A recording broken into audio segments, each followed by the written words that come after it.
और जैसा मैंने कहा जिनको रंग पसंद नहीं है वो हिंदुस्तान छोड़ दें।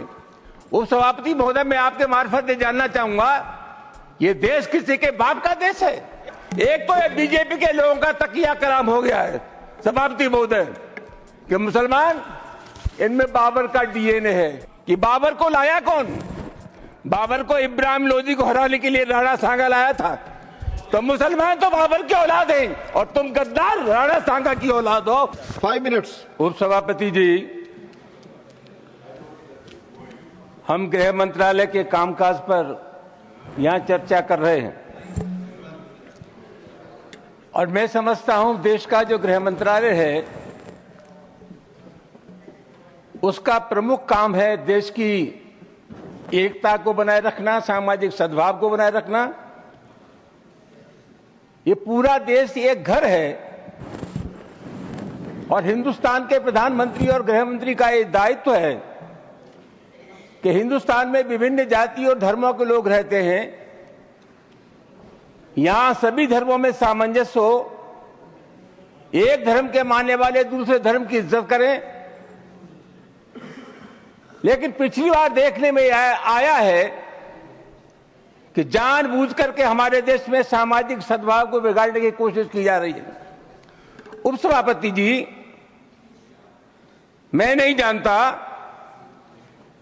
अभी होली का त्योहार था और मैंने कहीं नहीं पढ़ा कि किसी मुसलमान ने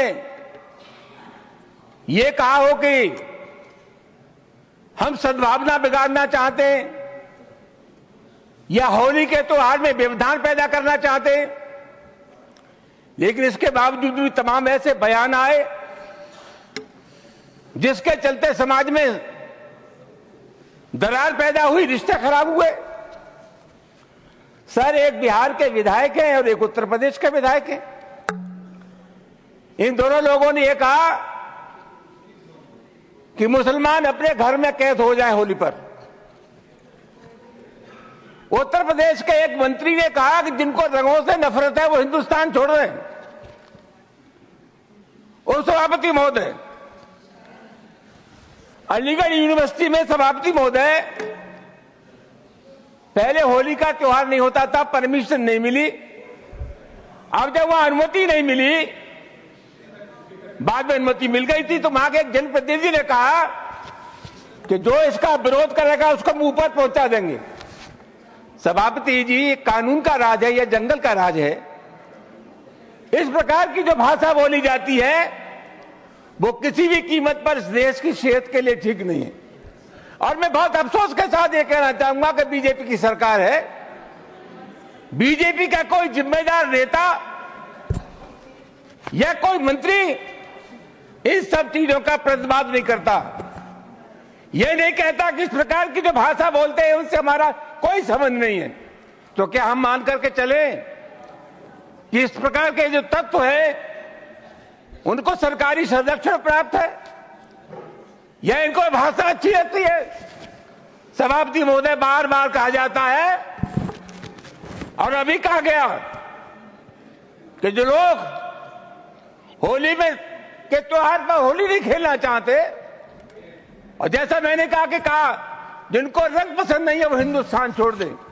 उपसभापति महोदय, मैं आपके मार्फत से जानना चाहूंगा, ये देश किसी के बाप का देश है? हिंदुस्तान में विभिन्न जातियों के धर्मों के लोग रहते हैं।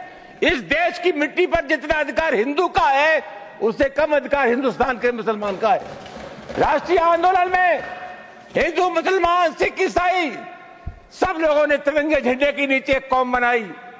आखिरी मुगल बादशाह जफर, उसके बेटों का सर कलम कर दिया गया, बादशाह जफर के पास भेज दिया गया और अंग्रेजों ने कहा दमदमे में दम नहीं, अब खैर मांगो जान की, ए जफर ठंडी पड़ी अब तेग हिंदुस्तान की। बूढ़े बादशाह जफर ने कहा गाजियों में बू रहेगी जब तक ईमान की, तक से लंदन तक चलेगी तेग हिंदुस्तान की। सभापति महोदय, कौन है इसका ठेकेदार? हर बात में एक तो ये बीजेपी के लोगों का तकिया कलाम हो गया है सभापति महोदय।